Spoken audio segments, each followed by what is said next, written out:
नमस्कार दोस्तों, स्वागत है आपका आज की न्यूज अपडेट में। बजट सत्र समाप्त होने के बाद जो जानकारी मिली है, 5 वर्ष में केंद्र सरकार ने दी है 2 लाख नौकरियां। एसएससी यूपीएससी के तहत हुए हैं चयन पर केंद्रीय कार्मिक राज्य मंत्री जितेंद्र सिंह दी जानकारी मांगा गया था। जानकारी कांग्रेस की ओर से तो केंद्र सरकार ने 5 साल में 2 लाख नौकरियां दी हैं। केंद्रीय कार्मिक राज्य मंत्री जितेंद्र सिंह ने बुधवार को लोकसभा में बताया। इनमें एसएससी से 1,74,744 और यूपीएससी से 24,836 नियुक्तियां दी गई है। तो यहाँ पे कुल चयन आयोग के द्वारा जो प्रदर्शित किया गया डाटा है वो बात करें। संविदा सैनिक सेना में 3 साल के लिए भर्ती होंगे युवा। वजह क्या है कि 2 साल से भर्ती नहीं हुई है। 1.25 लाख पद खाली है। फायदा क्या होगा? रिटायरमेंट लाभ, पेंशन के खर्चे बच जाएंगे। वही मौका, बेहतर प्रदर्शन, नौकरी स्थायी हो जाएगी। तो सख्त ट्रेनिंग के बाद कश्मीर और पूर्वोत्तर में तैनात किए जाएंगे। आईटी प्रोफेशनल के लिए भी मौका रहेगा। सेना में भर्ती होने की ख्वाहिश रखने वाले युवाओं के लिए अच्छी खबर है कि सरकार अग्निपथ भर्ती प्रवेश योजना लागू करने जा रही है। इसके तहत तीनों सेनाओं में युवाओं को 3 साल के लिए सैनिक के रूप में भर्ती किया जाएगा। उन्हें अग्निवीर कहा जाएगा। वहीं आरपीएससी का विज्ञापन जारी हो गया है। आवेदन अब 11 अप्रैल से होगा। प्रदेश में 9,760 वरिष्ठ अध्यापकों की भर्ती होगी, जबकि टीएसपी में कुल 1,032 पद भरे जाएंगे। टीजीटी के राजस्थान में, जिसमें हिंदी, अंग्रेजी, गणित, संस्कृत, विज्ञान, सामाजिक विज्ञान, पंजाबी और उर्दू विषय शामिल हैं। वहीं बेसिक शिक्षा मंत्री जी का अपने जनपद में जोरदार स्वागत किया गया। उनसे अभ्यर्थी भी मिलने पहुंचे। अपनी मांग को लेकर के मंत्री जी को ज्ञापन सौंपने के बाद जल्द से जल्द नियुक्ति देने की भी मांग किया है। मंत्री जी ने उन लोगों को आश्वासन दिया है कि आपका जल्द ही 6800 की प्रक्रिया है पूरी की जाएगी, क्योंकि सरकार की ओर से सचिव और शासन को भी आदेश जारी कर दिया गया है कि जो भी लापरवाही बरत रहे हैं वे अवमानना का केस हुआ तो अधिकारी और कर्मचारी खुद जिम्मेदार होंगे। जैसा कि बेसिक शिक्षा विभाग कोर्ट के आदेश को समयबद्ध तरीके से जो निस्तारण नहीं कर रहा है उस पर एक्शन लिया है शासन की ओर से। तो बेसिक शिक्षा विभाग में कोई भी मैटर हो उस पर समयबद्ध तरीके से कुछ भी काम ना होने के कारण अब कर्मचारी और अधिकारी जिम्मेदार होंगे, न कि सरकार। सरकार ने स्पष्ट कहा है कि अगर अवमानना का केस हुआ तो अधिकारी और कर्मचारी ही जिम्मेदार होंगे। कारण क्या है कि बेसिक के कई मैटर फंसे हुए हैं, जिसमें 6800 से लेकर ट्रांसफर केस तक है। और सरकार ने स्पष्ट कर दिया है कि अब कोई भी केस होगा तो सरकार नहीं फंसेगी, बल्कि अब सीधे सीधे इन अधिकारी और कर्मचारी ही जिम्मेदार होंगे। इसके कारण उन्होंने नोटिस भी जारी कर दिया है।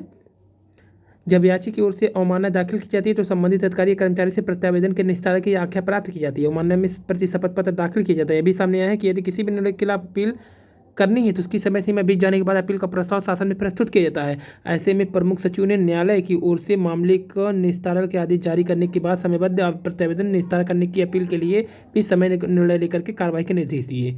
उन्होंने महाधिवक्ता को वेबसाइट पर प्रति शपथ पत्र दाखिल करने और लंबित वादों को समय पर निस्तारण करने के लिए मुख्य स्थायी अधिवक्ता, महाधिवक्ता, विभागीय पेशकार से समन्वय स्थापित कर वेबसाइट पर सूचना अपलोड करने के भी निर्देश दिए।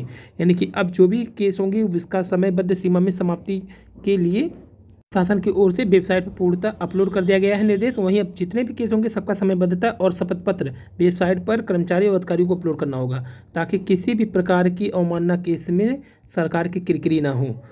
तो ये पूरा कोर्ट केस के समयबद्ध निस्तारण के लिए जो दिया गया है यहाँ पर, ये पूरा देखिए स्पष्ट रूप से कहा गया है कि लटकाने के बाद मैटर पूरी तरह से किरकिरी होती है सरकार की।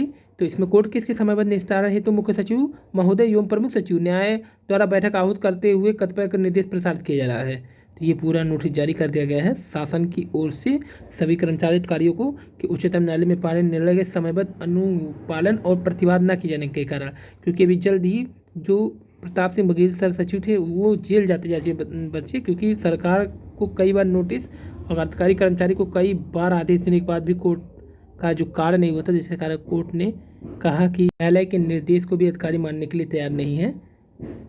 माननीय शिक्षा मंत्री के आवास पर फिर उनसे मिलने पहुंचे अभ्यर्थी।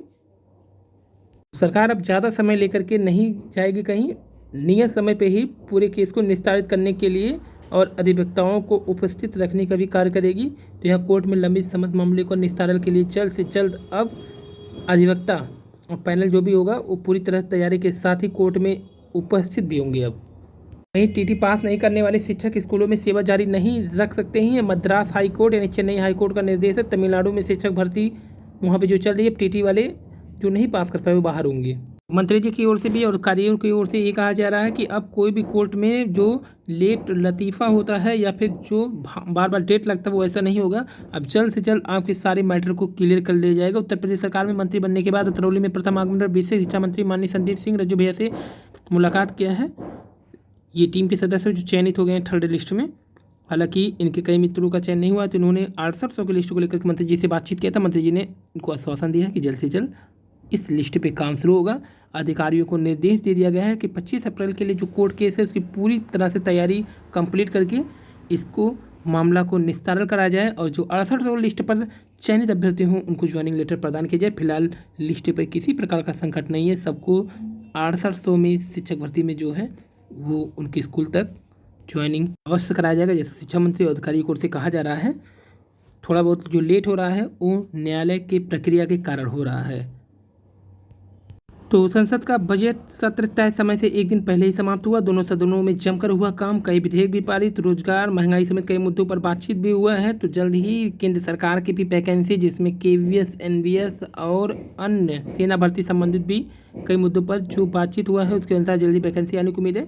तो ये नेता प्रतिपक्ष और पक्ष से मुलाकात करते हुए सोनिया गांधी की मुलाकात प्रधानमंत्री और लोकसभा अध्यक्ष और राजनाथ सिंह जी से हुआ। बात करें तो एलटी ग्रेड की अधियाचन में शामिल नहीं होगा पुरानी भर्ती के हजारों पद। उत्तर प्रदेश लोक सेवा आयोग एलटी ग्रेड शिक्षक भर्ती के लिए अब तक लगभग 1300 पदों का अधियाचन मिल चुका है, लेकिन इनमें पुरानी भर्ती के खाली रह गए पदों को शामिल नहीं किया गया। प्रतियोगी मोर्चा और प्रतियोगी छात्र अब मांग कर रहे हैं पुराने पदों को जोड़कर नई शिक्षक भर्ती के लिए विज्ञापन शीघ्र जारी किया जाए। आपको बता दें कि 2012 की वैकेंसी है जो 2018 से 22 के बीच में कंप्लीट हो रहा है और लगभग इतने लोगों से अधिक तो रिटायर हो गए होंगे, क्योंकि अभी ये वैकेंसी देखा जाए तो 13, 14, 15, 16, 17, 18 के भी पद इसमें शामिल होंगे। तो कुल 10,768 पदों पर भर्ती के लिए जुलाई 2018 में परीक्षा आयोजित की गई। परीक्षा के आयोजन की जो है साल भर लगभग पूरे हो चुके के बाद भी इस पर विवाद योग्यता को लेकर था, जो अब साल हुआ 4 साल के बाद। तो कुल 200 अभ्यर्थियों की नियुक्ति फंसी थी इसी योग्यता के कारण। अब है क्या कि पुराने जो बचे हुए सीट थे उसको नहीं जोड़ा जा रहा है, जिसको जोड़ने के लिए छात्र अब प्रदर्शन करने की बात कर रहे हैं। ये राजस्व निरीक्षक व नायब तहसीलदारों की होगी भर्ती। कई वर्षों से लेखपाल व संग्रह व भूमि अध्यापित अमीन राजस्व निरीक्षकों का पदोन्नति का भी इंतजार। तो 3502 पदों पर भर्ती के हैं आसार।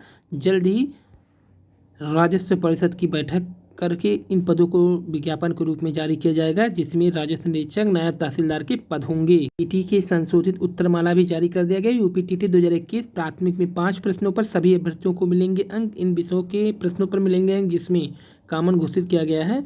मनोविज्ञान विषय में 1, अंग्रेजी में 3, संस्कृत में 1, जिसको 1 से अधिक उत्तर सही रहे इन प्रश्नों को कॉमन घोषित कर दिया गया। सीधी भर्ती के 3 पदों का भी परिणाम जारी कर दिया यूपीएससी ने। कुल 2021 टीटी में 8 प्रश्न गलत, सभी के मिलेंगे अंक। परीक्षा नियामक प्राधिकारी कार्यालय ने जूनियर टीटी, प्राइमरी टीटी दोनों के जो उत्तर कुंजी जारी किए। कुल 8 प्रश्न थे। टीटी में पूछे गए 8 प्रश्नों को गलत माना। इन प्रश्नों के सभी अंक अभ्यर्थियों को मिलेंगे। इसमें 5 प्रश्न प्राथमिक, 3 उच्च प्राथमिक के। शुक्रवार को टीटी का परिणाम भी जारी किया गया। मनोविज्ञान के पहले अंग्रेजी के प्रश्न संख्या 64 और नथों को गलत माना था। 9 प्रश्न के विकल्प भी बदले गए हैं टीटी में।